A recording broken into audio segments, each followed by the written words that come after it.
Alright, so let's talk about Warzone for a second. Warzone is in the worst state that it has ever been in the entire 10 months of its existence. And you know what?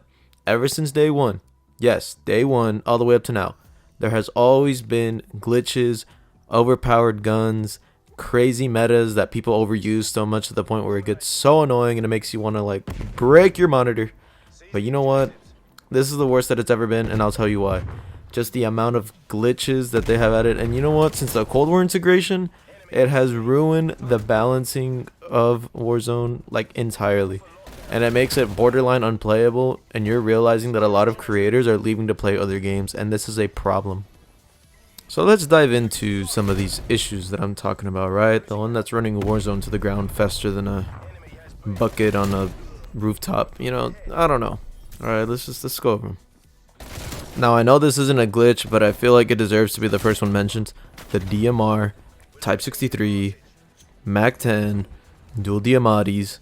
There are many Cold War weapons that are just completely overpowered. I think even the FFAR now has just been discovered to be one of the fastest killing guns in the game. And it kills so fast, and it actually feels like you're in a hardcore version. Like you're in a hardcore playlist of Warzone. You die in like 3 or 4 shots, which is insane. It's something that shouldn't even be happening.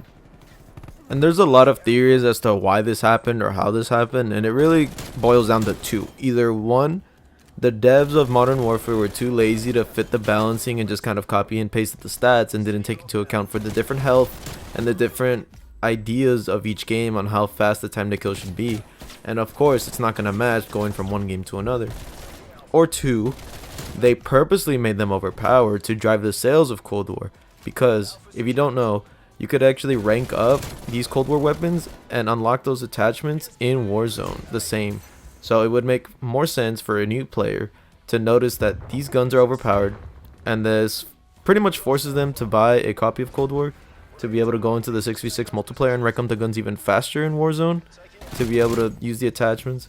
And either way, both of these are very destructive and pretty much predatory on the player base.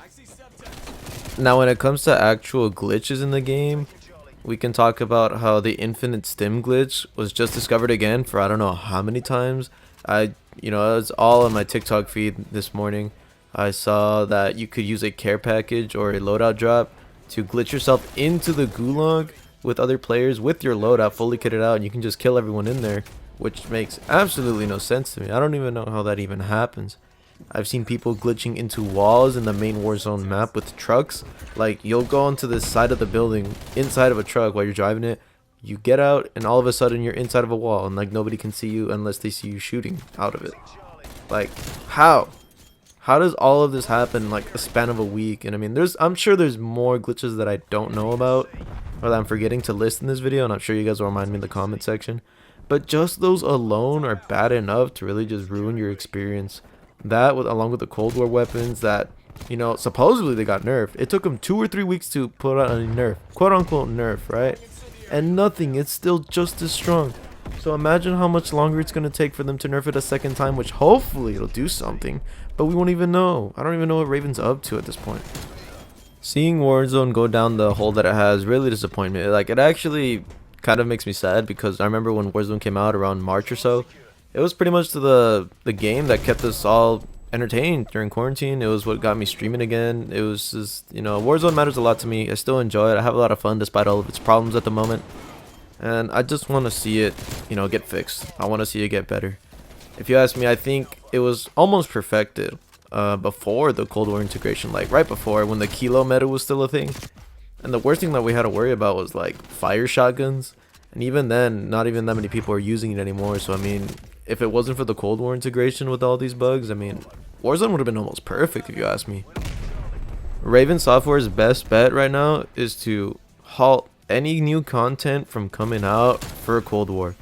They should halt it, delay it, slow it down, something. Because it seems that every time they bring in new content comes a lot more new problems. So they're actually doing more bad than good. So my decision for them, or at least my solution, would be slow everything down, fix all of the problems that they have in hand, nerf all of the Cold War guns in question that everyone's complaining about being too powerful, correct? And then what you do after that, fix all the glitches, and then you should be fine. you should be fine. Despite all this complaining and quote-unquote problem solving for Raven Software, I'm probably still going to be playing this even with however long it takes for them to roll out updates for all these problems. But that's me. I understand that a lot of people that I know, a lot of bigger streamers too, are also leaving the game. I see a lot more playing Rust and alternatives to Call of Duty Warzone, and that's totally understandable.